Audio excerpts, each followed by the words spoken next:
All right, everybody, welcome back. Today we're in a 2006 Mazda 3, and we've got a no start condition. Basically, we've got power on all the accessories.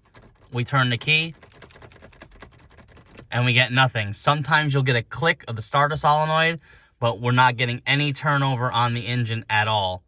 There's a couple things you want to check out first before you say your starter's done. So let's go out to the engine bay and check some things out. All right, the first thing you want to check is your battery connections. Make sure all the terminals are tight and not corroded, and the battery is fully charged. If it's not starting after that, you're going to want to get the car a little bit up in the air because we have to go underneath it. All right, we are under the car, and if you see the oil filters right here, right above the oil filter back here is your starter, and this right here is your starter solenoid excite wire. This thing likes to get loose and likes to get corroded.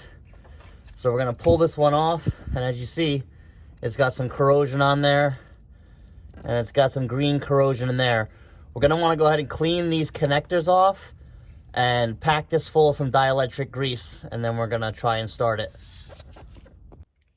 All right, we're back in the car. We're going to attempt to fire it up. And you see there, we still have nothing, so we're going to have to go down there and check that connection for sure again.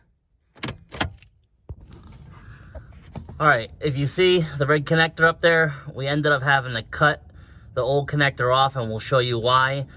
Sometimes you can get away with it, sometimes you got to replace the connector. Mazda don't sell parts really for this car anymore, so that's just a regular spade connector that you can find on Amazon or eBay, and it worked fine. You can get them at the automotive store. It comes in those kits with the little crimping, cheap crimping tools, so it'll work fine. All right, this is the reason why the starter solenoid don't engage. You see all that corrosion down there? It actually ate away at about 1/4 inch of these wires. So once we cut it here, we had to go about 1/4 inch back up because the copper was just falling apart from corrosion. But as you see there, it's just a standard spade terminal connector in there. It says push. So it's just a click on one, but the other one went on fine. We'll get back in the car and see if it starts. All right, we're back in the car. Let's get it started up. And you see there, it fires right up. We'll turn it off and do it again.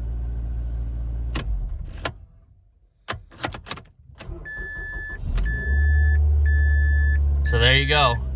So all right, if your Mazda is not starting or you get a click, before you go and throw a starter at it or waste more money, check the battery connections and check that connector, that single wire connector that goes up to the starter solenoid.